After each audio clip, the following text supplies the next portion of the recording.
We want you to appreciate the contrast because it will always surround you. And appreciating it rather than opposing it puts you in a very good position.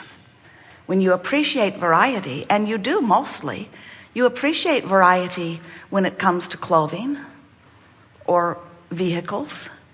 You appreciate variety when it comes to your food buffet. In fact, often the more choices there are, the better you like it, because the more opportunity you have to really select according to your preferences to please yourself in a more complete way. Yes?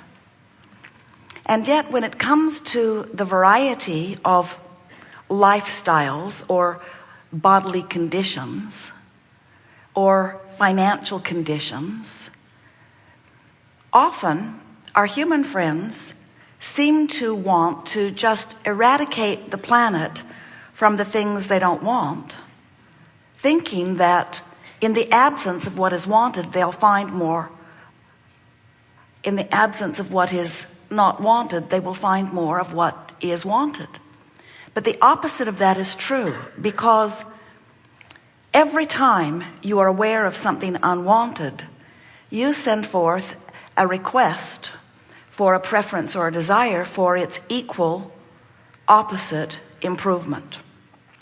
So if you had the ability, and you don't, if you had the ability to rid an environment of all of the unwanted things, you would at the same time be ridding your future environment of improved things. You see how it works?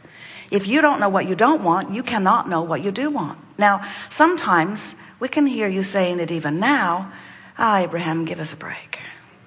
Because there are plenty of things that I am certain you're saying that we could do just as well without. We don't need sickness, you might be saying.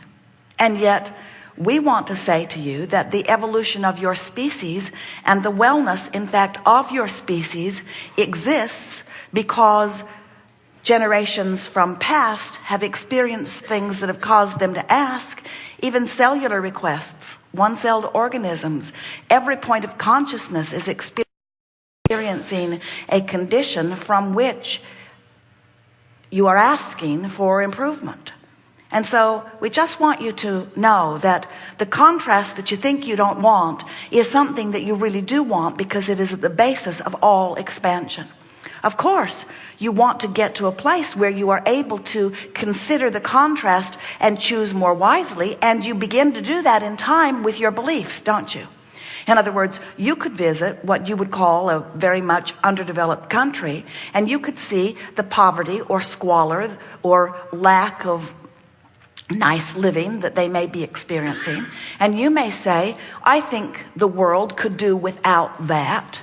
And we say, we agree with you. It is nice that you were born into an environment where you were surrounded by things so much better than that, that you were able to believe in better just because it was right in front of you. We just don't want you to need it to be right in front of you before you believe in better. Because when the now reality has to be everything that you want it to be before you can look at it and create positively, then you are so limited in what you create. And you're not just limited because it has to manifest so that you can see it before you can believe it, although that is true for most people. Show it to me and I'll believe it. That is the attitude of most people. And we say, when you remember who you really are, and you remember that you have the ability to believe it because you feel it, and because the larger part of you knows it even before it is manifested in a way that you can see it, when you reach the place that you can believe because of your vibrational alignment with the expansion, then your creation really gets rolling, and the fun of creation is really something that you are experiencing all the time. Most humans do not believe past their ability to observe conditions. And the problem with that is the contrast which could be serving you doesn't serve you very well, because you're so busy in the sorting of what is that you just keep mucking up your vibrational patterning. We want you, as a result of our conversation here with you today, we want you to leave this gathering remembering that you are a creator. meaning you are the creator of that which you are. You are the creator, and the reason you are the creator is because you are a vibrational being who focuses the vibration of your being through the thoughts you think. Whatever you are giving your attention to is a focusing of energy. And when you know that, and you reestablish your conscious awareness of your guidepost of that which you are using for alignment. We'll talk about that fully in just a moment. When you remember about your guidance, when you remember that you are vibrationally a vibrational being mostly, when you remember that you are a creator who focuses, and that you focus through thought, and that you guide the focus of your thought through your emotional guidance system, when you remember those things, then you begin really joyously romping through the days of your lives. Then you begin to live as you intended to live when you came forth into this plethora of variety with the express intention of coming to new personal conclusions, and then getting the fun of lining up with those conclusions, and then watching the evidence of the manifestation of those conclusions. And we're not just talking about the car you put in the garage, or the lover you bring to your bed, or the money you put in your bank account. We're talking about everything that you perceive, you putting an improved version of it into your vibrational reality, into your vortex of creation. Here's how it works. Before you came into this body, you were source energy. Many of you suspect that. Some of you have come to really know it. You have to, as you look around your planet and acknowledge that brilliant and wise and wonderful as you are, you cannot scrape enough dirt together to launch another Earth into orbit. In other words, there's something bigger going on than what you have here in this physical time-space reality. And so often you understand that there was something before you got here. And we want to tell you that not only did you exist before a part of that consciousness came into this physical body, but even now that the consciousness has come into your physical body, that larger part of you still exists in non-physical form. Even better, as you in your physical body, out here on the leading edge, pioneer that you knew you would be, genius creator, sifting through the details of this leading edge time-space reality, you knew that when you know what you don't want, you would know what you do want, even if you did not put language behind it. Because when someone's rude, you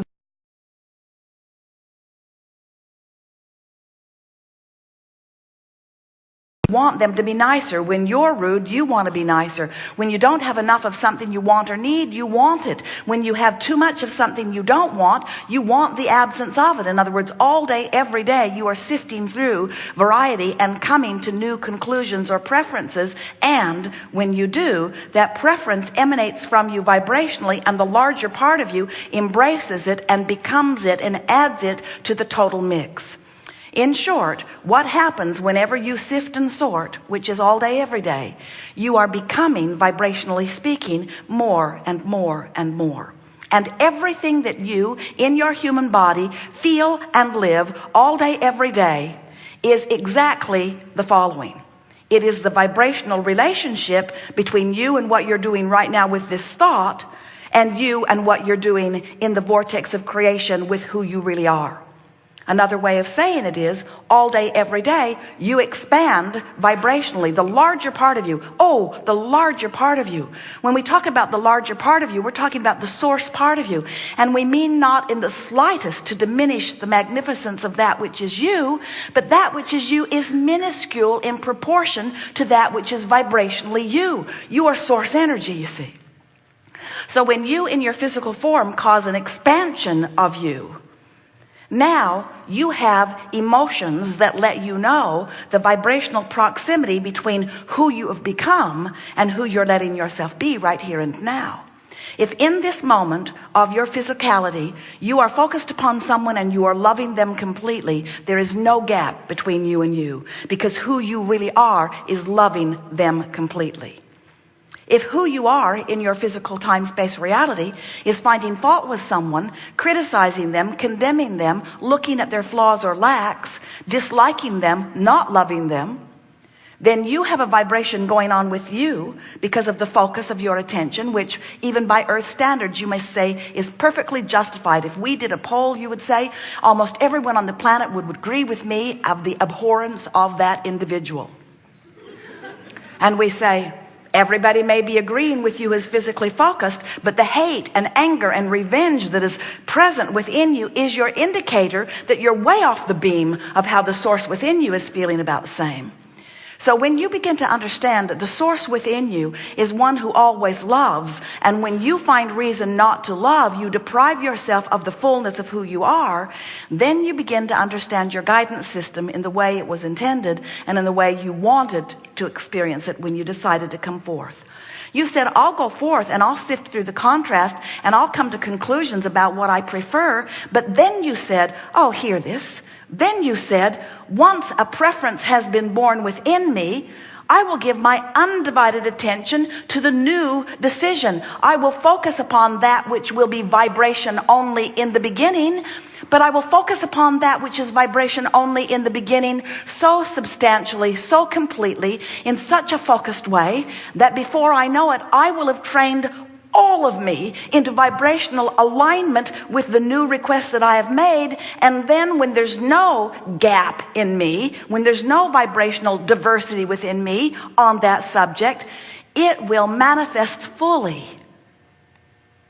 In other words, it is only your own vibrational resistance, your own vibrational gap, your own vibrational difference from who you really are that prevents you from anything that life has caused you to identify that you want. An easy way to hear it is, if you're sick, you got more thoughts about sickness going on than you do